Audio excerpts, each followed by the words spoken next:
Welcome to physics. My name is Mr. Tompkins, and today we're going to talk about visualizing word problems. Word problems seem to be a problem, seems to be a big deal for some students.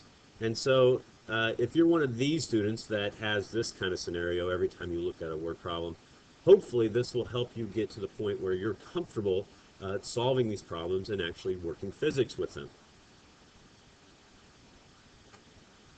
Word problems.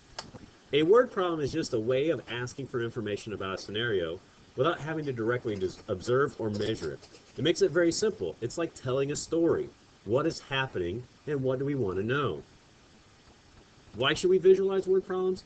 Well, being able to imagine what's happening during the in the situation makes it easier to place judgment or make better judgments on the physics involved in that situation. Now, some key terms whenever you're looking at word problems that you're going to want to be paying attention to, and those are, if you ever see this term rest, so starts from rest or ends at rest, or, well, that means the object is just not moving. So if it starts from rest, it means it starts from not moving and then starts to move. If an object is dropped, well, we just need to assume that it's moving down. It's going downward. If you see this word uniform, it means a constant quantity, and you'll usually see this in terms of uniform velocity or uniform acceleration. Just know that that quantity is constant. Initial just means the beginning or the starting point. And final just means the ending point or the stopping point. Other key elements that you're going to want to look at besides the terms, and those are direction. Any direction that can be important. Now, usually they are going to be important in word problems, and so we just need to make sure we take note of these and we make sure we write them down and keep them in our minds when we start doing our calculations. Now, directions are relative, and we usually assign or have a convention for assigning signs, positive or negative, to determine what's best for the problem. We do have a convention that is normally used, and that is that anything that goes right, up, north, or east is given a positive sign.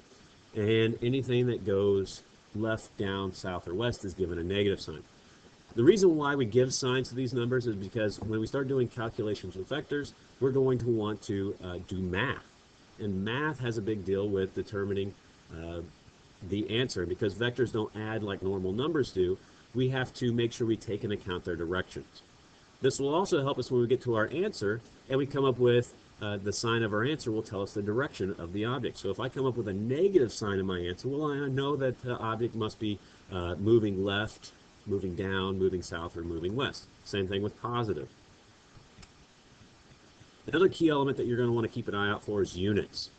Units determine what kind of measurement was completed. Okay? And so if I were to see a number with the units m next to it, which stands for meters, well, then I know that that's a measurement of displacement, a measurement of distance, a measurement of length, a measurement of height, anything that I can measure with a meter stick. If I see the units of meters per second, well, that tells me that it's going to be a velocity or a speed. Meters per second squared, that's going to be an acceleration. Joules is going to be an energy. And Newton is going to be a force. Now, other things we want to look at is types of quantities. Sometimes the problem is it will tell you exactly what they measured. And so, like in the instance of an acceleration of 2 meters per second squared, well, it tells me that the measurement was an acceleration. Or a displacement of 2 meters, that tells me that the measurement was a displacement. Or a force, that tells me the measurement was a force. So here's an example, and let's put some of those key terms to the test and see if we can come up with some information out of this word problem. So here I have a boat. It accelerates from rest at 3 meters per second squared. I want to find its velocity and displacement at 5 seconds. Well, the first thing I see is it says it accelerates from rest.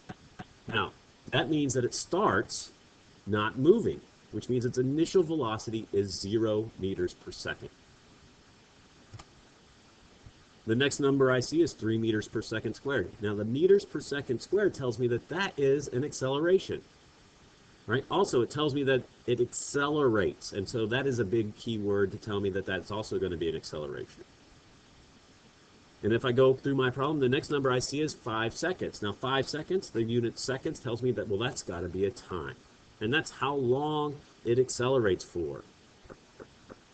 And then I have to look at, well, what is it asking me to find? It tells me to find its velocity and its displacement. So I'm going to write down displacement and put a question mark because that's what I want to know. And same thing with its final velocity. At the end of that 5 seconds, how fast is it going? Another thing that will help us visualize word problems is to draw a picture. Pictures are worth 1,000 words, and they help us understand exactly what is happening by imagining, if you will, a movie of what's going on. So you'll want to create a before and an after picture. Now these can be located on the same background, and I'll show you what that means in the next slide whenever I do an example. And you'll want to represent any vectors as arrows with the magnitude label, and any scalars as equalities, such as mass equals 4 kilograms, or time equals 5 seconds. And so here we go. The same problem we had before, and now let's draw the pictures. We have a boat that accelerates from rest at 3 meters per second squared. I want to know its velocity and its displacement at 5 seconds. So the first thing that I see is that I'll go ahead and write down that the time equals 5 seconds. So that's how long I'm going to be looking at this scenario. And I see that it's at rest, so I know its initial velocity is 0 meters per second. And the other thing that's given is that the acceleration is in one direction because it's a vector, so it has an arrow of 3 meters per second squared. Now I know what you're asking. You're saying, hey, acceleration is a vector, but so is velocity. So why isn't there an arrow for the velocity? Well, there is an arrow. You just can't see it because its length is 0. All right, so it's invisible. It's so tiny you can't see it.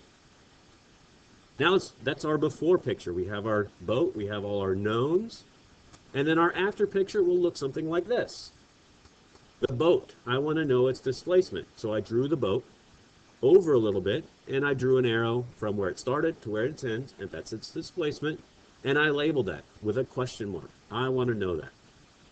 And then the other thing I want to know is its final velocity.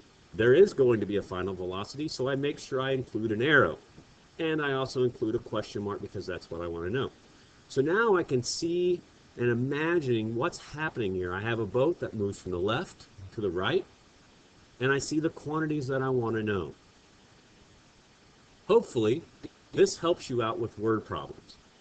If you keep practicing this enough, you'll get very comfortable, and you'll be able to pick up this information without having to really think about it.